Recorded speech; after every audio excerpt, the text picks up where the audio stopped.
There's nothing likable about legacy media. I argue that the legacy media is the enemy. I mean, back in 2013, the legacy media absolutely Richie Incognito over a bunch of bullshit. And I'm a lot pissed off about it because at the time it did not seem right. I was doing a radio show in Indy, and I'm sure I got on Cognito's ass about some things. But the bullying part just seems stupid. And, of course, I've told you this forever.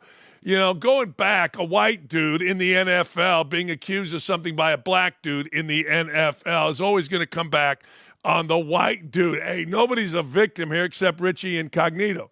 Because it turns out this bullying that ruined his life by a teammate named Jonathan Martin was all a lie. It was all a lie, and now 12 years later, here it comes out. Here it comes out that Jonathan Martin said, I lied. And you know what? Guys like Adam Schefter, that dipshit, and Mike Florio, that dipshit, they all got into it. Everybody got into it. Everybody said, oh, look at the bully, and everybody kind of sort of knew this just didn't make sense. Well, now it is the biggest story in the country. It was a lie. It was called Bullygate. Think about that.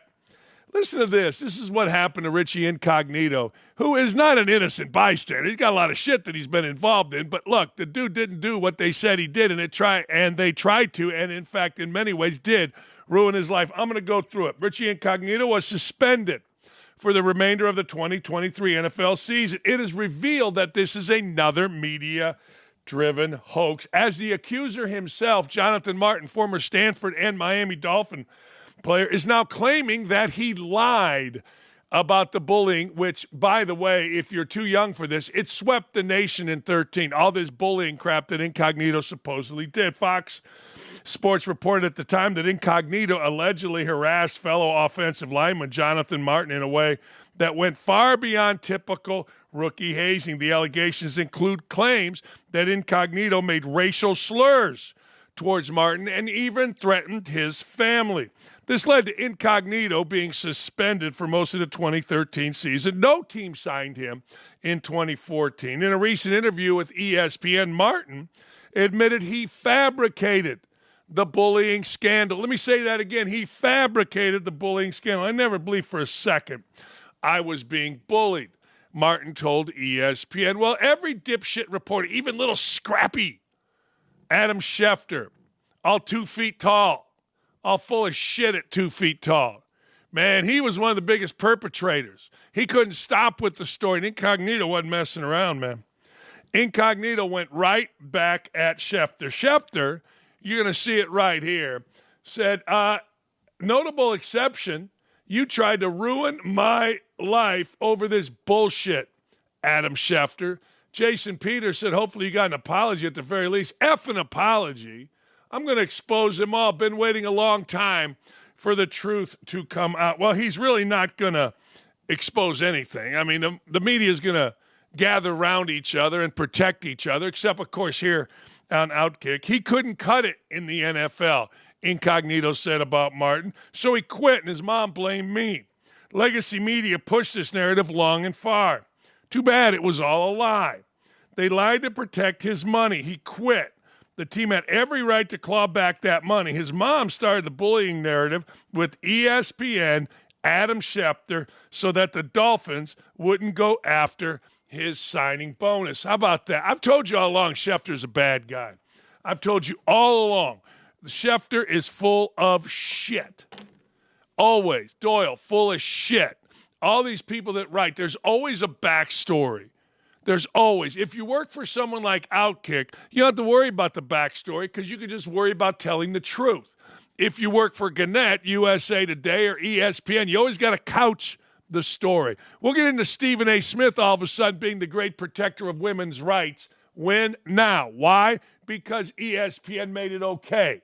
No, it's all bullshit. And Richie Incognito, he had to deal with it. He lost a ton of money, lost his reputation. Nobody would sign him.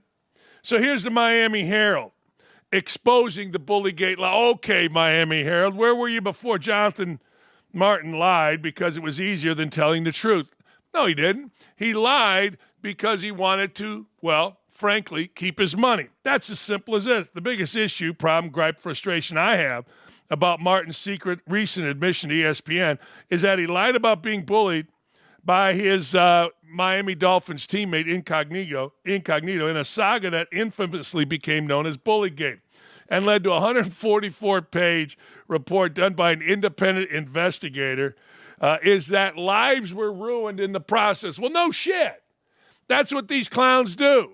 They get a story. They know at ESPN, particularly at that time, you better side with the African-American because it'll put you in good with the idiots, the white dudes, at Building 4 as ESPN was starting to morph into a civil rights organization, not a media organization. So a middle-aged white dude or young middle-aged white dude like Schefter had to participate. You think I'm wrong? When have I ever been wrong about this stuff? I give you insight no one else has. I was there at the time. I understand exactly what Schefter was doing and exactly who Schefter is. Well, Schefter was never going to be fired, not because of his insightful reporting, no, because he got on the right side of Building 4 white dudes by going after the white dude in support of the black dude. This is exactly what happened. or, and I believe this to be true as well, and Schefter's just a horse shit reporter, which he is. See, you got to understand, Schefter is the poster child for a little runty guy that no one paid attention to, went to law school, found his way on ESPN, found a niche, and then as he got more and more popular, he became a guy in his own mind. You'll never hear an apology from Schefter. Never. Why? A couple reasons. One, it's not within him. He's so arrogant. The little ones usually are. And, of course, that would open him up to a lawsuit by admitting that he was wrong. I'm sure there'll be some bullshit from Schefter at some point, or I'm even more sure nobody will say anything. I've been in these situations at ESPN. Man, they close rank. They get these two dorks to call you, and you got to listen to them. Dumbest thing I ever did was listen to them, but I digress. From our standpoint, or from his standpoint, the Miami Herald says, Incognito lost a year and a half of his life and income, nearly $10 million, because of Martin and Bullygate perpetrated by Schefter. The last thing this 13-year-old veteran ever wants to do is revisit the most traumatic part of his life, especially since the saga made him the face of bullying. But finally, his accuser told the truth, admitting it's a story I've been trying to fix for 10 years. What? You've been trying to fix this for 10 years? Then why didn't you talk 9.5 years ago? I mean, after you cash the check, why didn't you just start talking? You haven't been trying to fix this for 10 years. You've been battling with it for 10 years. You've been discussing in your own brain it for 10 years, but you were too chicken shit, Jonathan Martin, just like you were too chicken shit to simply say, look, this ain't for me. And you had to do what a lot of guys do. You had to have mommy cover for you, at least according to Incognito. No one's painting Incognito out to be a saint, by the way. So just stop it, stupid. Nobody's doing that at all. But wrong is wrong and right is right. And most of us knew at the time this didn't smell right. It just didn't smell right. And turns out it didn't. But it smelled right to a dude like Schefter and others who couldn't wait to bash the big bad white dude. Big Richie Incognito, kind of crazy, maybe some roids, I don't know. Kind of nuts. But they couldn't wait to do it, man. It's the same old, same old. We don't want to be right. We just want to be first. We don't want to be right. We just want to put the people that help our career on the wrong side of the media and put the people that help our career on the right side of the media. What I mean by that, very simple. All you got to do is look here. And anybody thinks I'm wrong about this is full of shit. And just doesn't understand, well, maybe he just got it wrong. No. If you're any kind of reporter whatsoever, hell, I wasn't even hardly paying attention to it until it just absolutely blew up. And I'm reading going, there's something wrong here. This seems weird. They seemed a little too close for the bullying. Now, did I imagine that his mother was doing it? Hell no. But isn't that the way all these guys are? I mean, seriously. Isn't that the way all these guys are? My mommy's going to take care of it. We saw it with the mafia. Sorry about the drift here. But mafia guys, so tough, then they get busted and they're crying like little babies, turning each other over. Same thing with this Jonathan Martin. I couldn't cut it, so now I'm going to cry like a little baby. We're going to ruin someone's life because he simply couldn't cut it.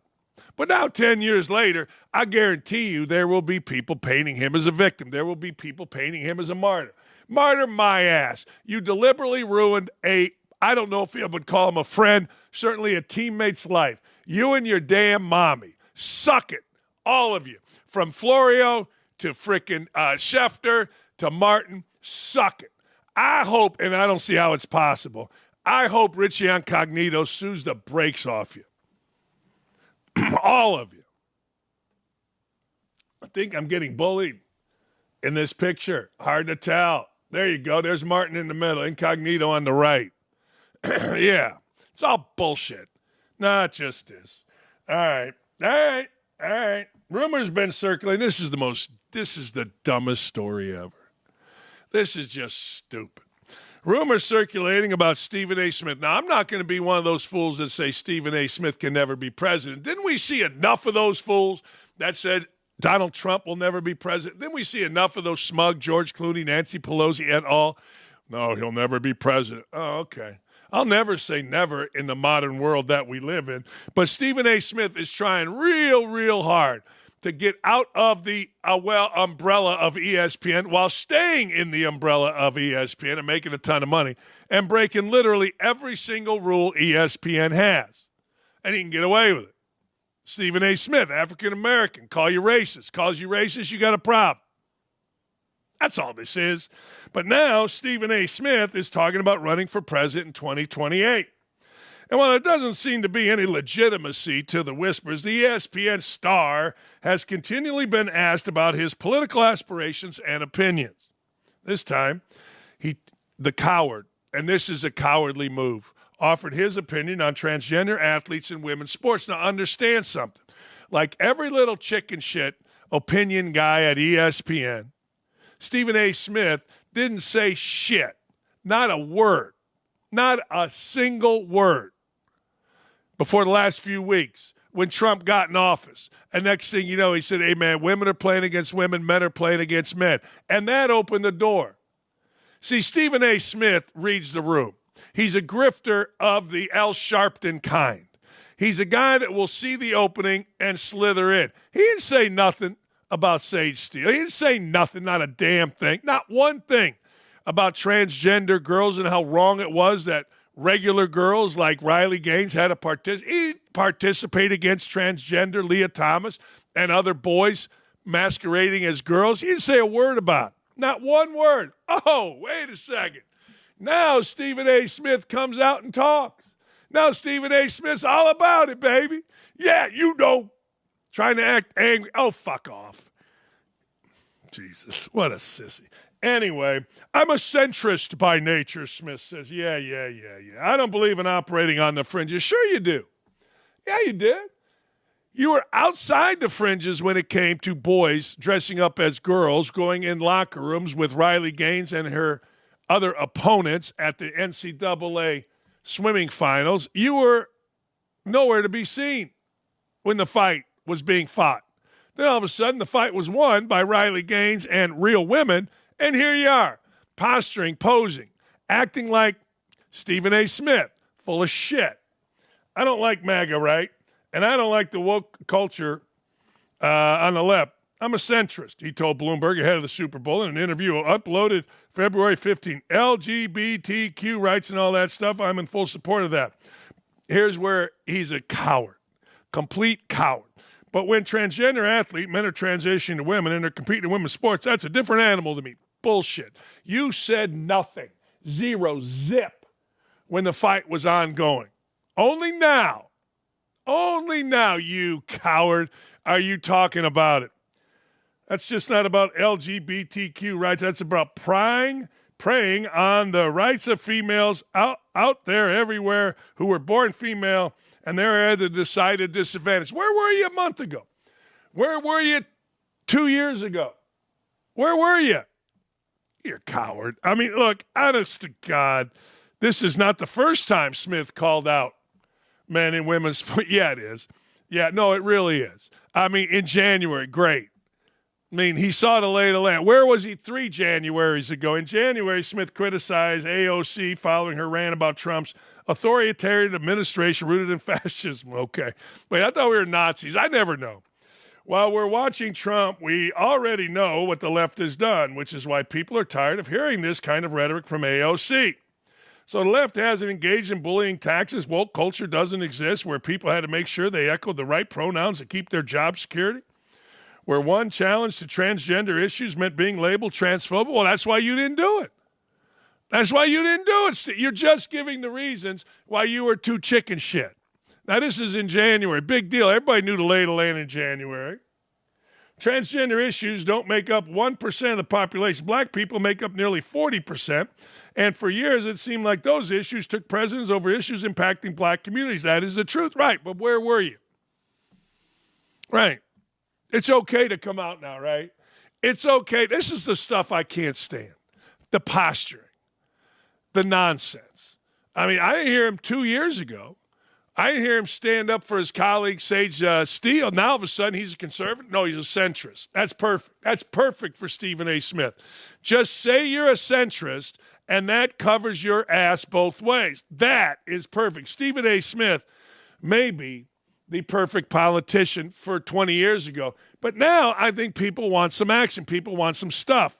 And coming to the party late is Stephen A. Smith's thing, and he will couch it like he's been there the whole time. Where? Show me anything where Stephen A. Smith denounced Leah Thomas or talked about the fact that our friend, Riley Gaines, had a dress in a locker room with a dude swinging his junk around. And the NCAA did nothing. It's a hot topic. I mean, nobody at ESPN said a goddamn word about it, including Smith. Not one person. In fact, what was it, Women's Month or whatever the hell it is, they did a tribute to Leah Thomas. Where was Smith on that? Where was Smith on that? He was protecting his money. He was protecting his cash. He knew that that one issue could hurt his standings in a renegotiation, which he's currently involved in. He's full of shit. See, there's nothing strong about that. It is cowardice. It is complete and utter cowardice. When you're supposedly the big, strong voice, when you're supposedly the guy, and you chicken shit out.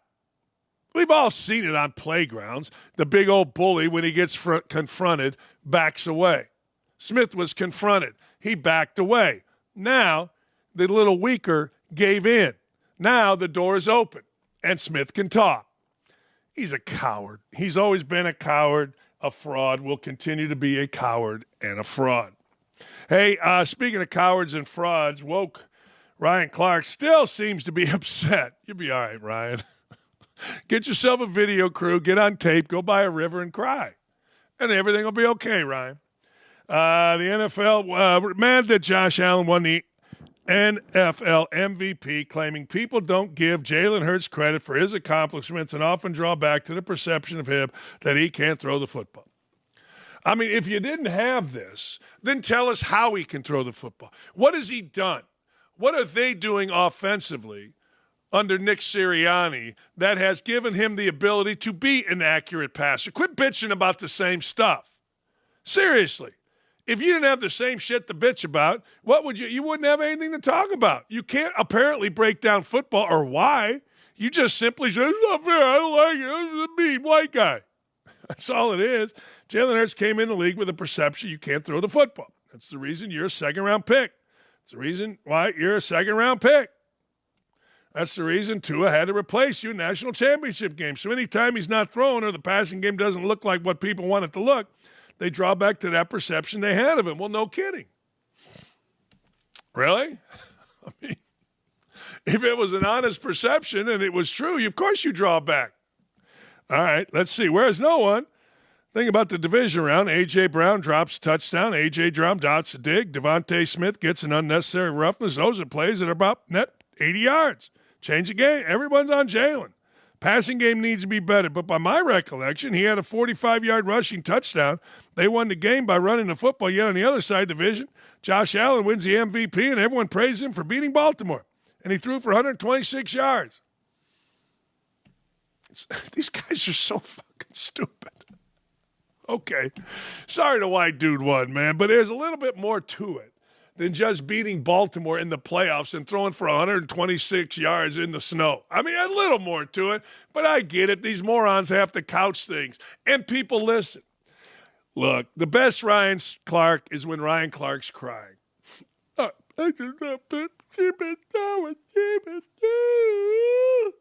Hey, Steve Kerr's complaining. What? Today's Monday. Must be another day of Steve Kerr complaining. Nah? What? Huh? Okay. Steve Kerr, the whiner, highlights one of the NBA's biggest problems right now. Coaches being so out of touch with the American public with comments like these about having to, wait for it, get on a plane, private plane, to fly from Dallas to Houston. Dallas to Houston. There are some that'll make that drive. Here's Kerr being, well, Steve Kerr.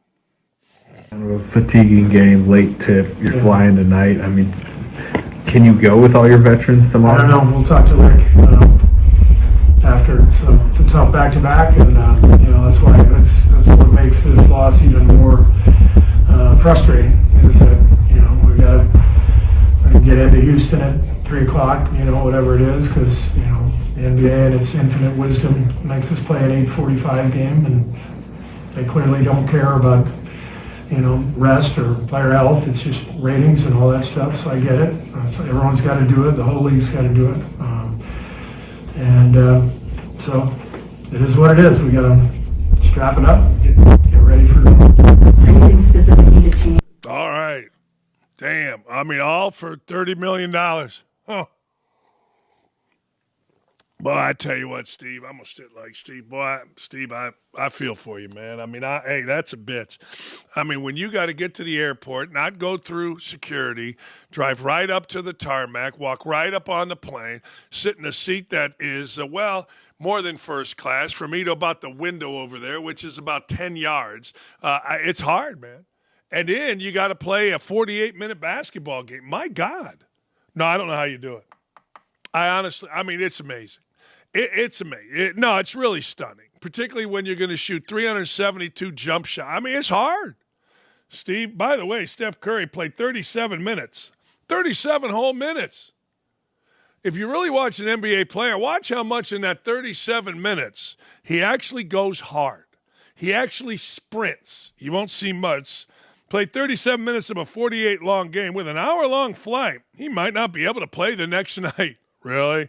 That's embarrassing for him, for Kerr, for the quality of the NBA. Yes, the league could have done a better job with scheduling. And yes, all sports league only care about ratings above any and all other concerns, and they should. How the hell you think you make that much money, Kerr? It's unbelievable. No, it's just astounding. Fans attending games or watching games do so to watch the best players compete against each other. True. Yeah, let's see here. When those players can't even bother to play back-to-back games with one of the shortest travel schedule possible, that's a problem. Beyond the league's atrocious political stance, why would fans gravitate to the sport when 35 minutes is simply too much for the players to bear? It's no wonder ratings and interests are down dramatically. I got to play 35 minutes of basketball. NBA player. I can't play in back-to-back because my knee is a little sore. Hockey player. I'm willing to die for my country. In this exhibition, the hockey started fighting, man. The hockey didn't mess around. You want to boo our anthem? We'll throw hands. You imagine these punks in the NBA? What was that guy's name? Chet Holmgren? Uh-oh. Justin Tucker. You got a problem. Justin Tucker, the fantastic kicker of the Ravens, has a problem. He continues to find himself in a bit of shit. 7 more women came forward accusing the kicker of sexual misconduct. Like, what do these girls do? And what do these guys do? Not the girls. What do these guys do? What like 16 different masseuses? Hey, look, when I had hair, I went to a lady with a Flowbee. So cut that crap and let's go. I've been had a massage. I don't know that I'm going to 16 different women at least. I mean, those are the ones that have accused him. What is this? I mean, the other dude had like 32. What are you going to? Massages Are Us? Is there like a Cadillac Ranch for massages? The Bunny Ranch? Hey, let's go to Nevada, the Bunny Ranch. There's like 100 different masseuses. What are we doing? What?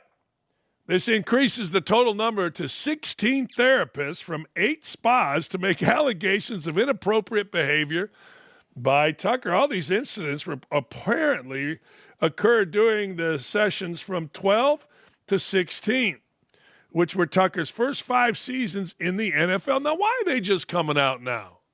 I think that's reasonable to ask. I do. I think that's very, very reasonable to ask. Why are they coming out now? I know, believe women, blah, blah, blah, blah, blah. But you're going back 9 years. You're going back 14, 13, 12, whatever years. Why are they coming out now? Are they coming out because a bunch of people that saw, this is what has been told to me, not by anybody official, actually it's been asked of me.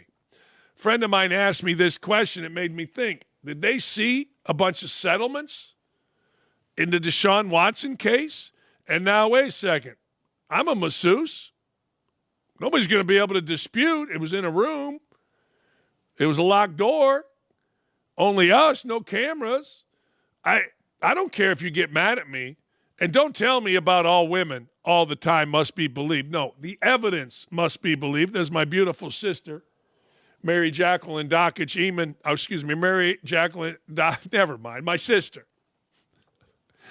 Told me, 25-year prosecutor, believe the evidence.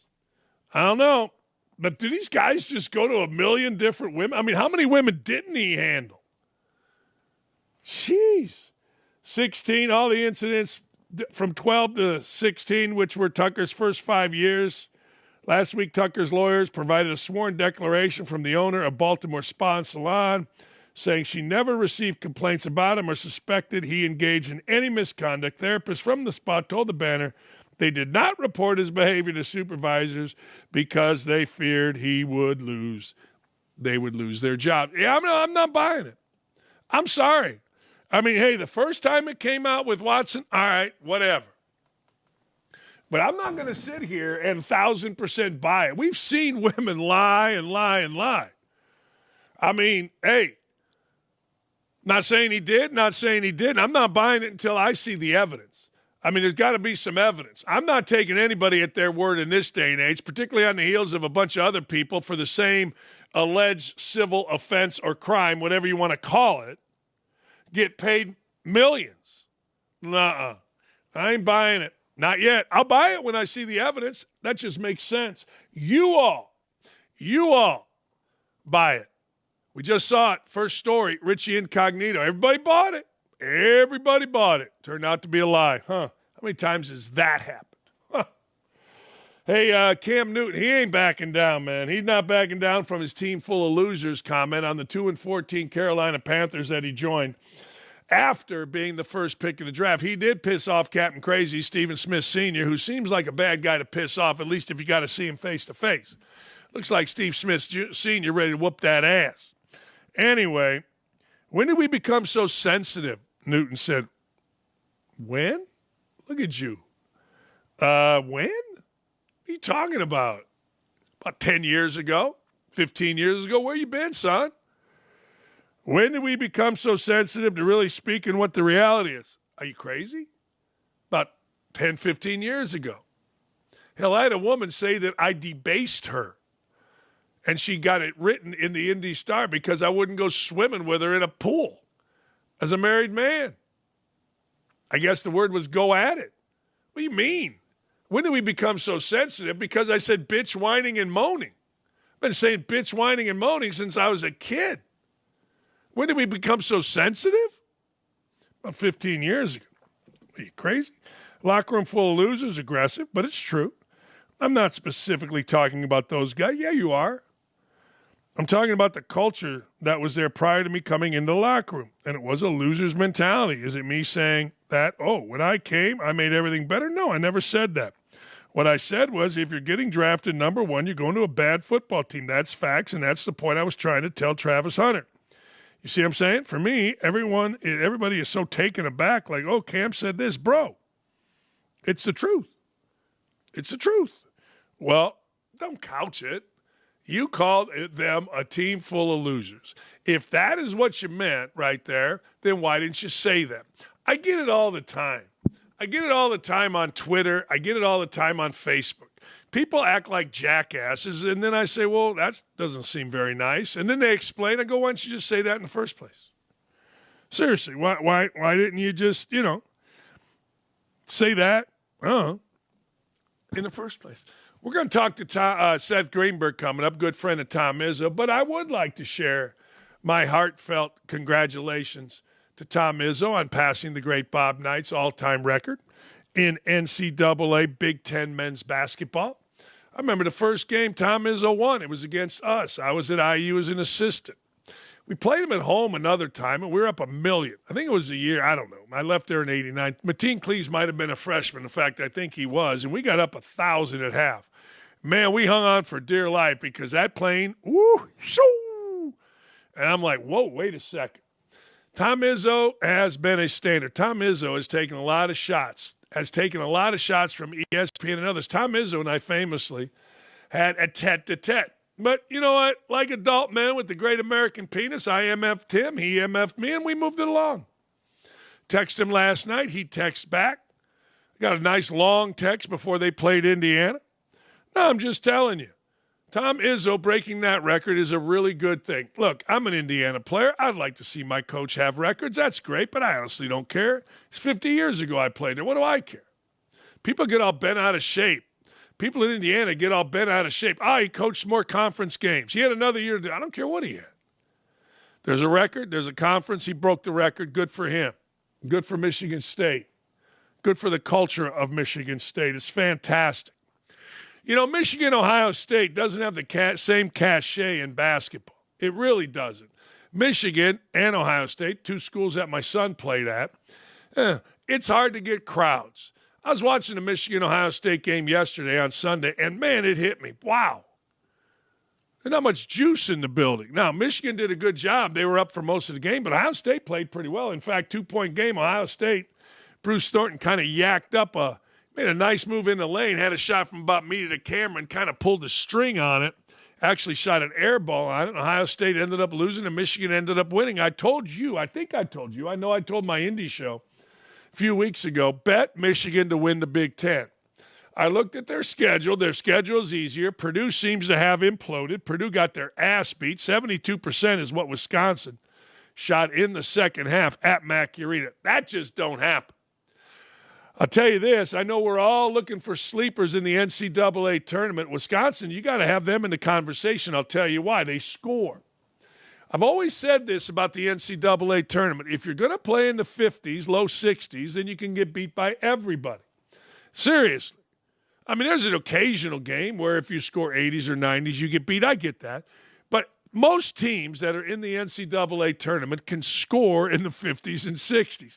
Hell, me and Dylan and Nick and I don't know, Ryan, throw Aaron and Gary. We can all score in the 50s. You got to be able to get in the 80s, and that's exactly what Wisconsin can beat. Now, I know you're shocked by that if you haven't paid attention to college basketball in a while. You're like, wait a second, Bo Ryan. They're lucky to get 20 under Dick Bennett. No, this is a different operation, baby. They're pretty good. And I'm going to start giving you teams, and this is a good team. This is a really, really good team. And they score their damn ball. Hey, number 15, Kentucky, continues its slide into irrelevancy that I told you was happening a few years ago. But this is a bit unfair. It's unfair because unranked Texas beat Kentucky. Kentucky didn't have 3 of its guards. Now, think about that. It's okay not to have 1, maybe 2, but 3? When I was coaching at Bowling Green, I lost my best 3 players, my best 3. 5 of the 10 years I was there. That's hard to overcome. At least in Kentucky, you could probably replace him with the McDonald's All-American. But Texas got the win. I'll tell you what, Slick Rick Pitino getting it done. Slick Rick said, I'd rather be known as a great father than a great coach. Well, good for him. But you know what? You can be known as both, and he is, I think. I don't know if you're a great father when you're stooping, I don't know, some waitress on a couch in Louisville. I mean, I guess you make a comeback from that. Or maybe you're Rick Pitino and you say, hey, look at me. Doesn't matter what my kids think. But, hey, now he's, I guess, becoming a great father. His son Richard's doing good work at New Mexico while Minnesota, his former school, stays Minnesota. That's just the way it is. Anyway, Slick Rick got it done. It was a hell of a game, 79-73 against Creighton. I'm kind of digging college basketball, ladies and gentlemen. I am. I'm digging college hoops. I think college hoops is great. The biggest game of the weekend was our friend Bruce Pearl, friend of the show, going into Alabama as a number one team in the country against the number 2 team in the country and playing the brakes off Alabama. I mean, Auburn fought and fought. Alabama fought and fought. The crowd was into it. I swear to God, you'd have thought that was Mackey or, I don't know, Cameron or the Dean Dome or Assembly Hall. By the way, that place was lit up. And I mean, Auburn didn't flinch. They could have. They showed you what a number 1 team is. Again, college basketball is wacky. It was only, a week ago, maybe 2, that Florida came into Auburn and beat the brakes off the then and still number 1 Auburn Tigers. Think about the job Bruce Pearl is doing. He's got Auburn, the second school in a, great sports state, Alabama, number 1 in the country. Nate Oates not doing bad either. I mean, hell, he's got him number 2. Pretty good times down there in Alabama. I've always said Alabama had really good players. On the AAU circuit, Alabama always had really, really, really good players. I mean, really good players. So it was a fantastic weekend. I was not happy. My wife and I had, listen to this. So in Indiana, UCLA comes to play Indiana. And my wife and I went to a great steak place, known steak place called St. Elmo's for Valentine's Day. We're sitting in St. Elmo's. We're downstairs. No biggie. Great meal. You know, the king is still the king. Anyway, go upstairs. They've got a lounge upstairs. After we have a great dinner, a little bit of wine, we go upstairs to have a drink. We're staying at the hotel next door, Le Meridien. Used to be famous for where Mike Tyson did a really dastardly deed and ended up in jail.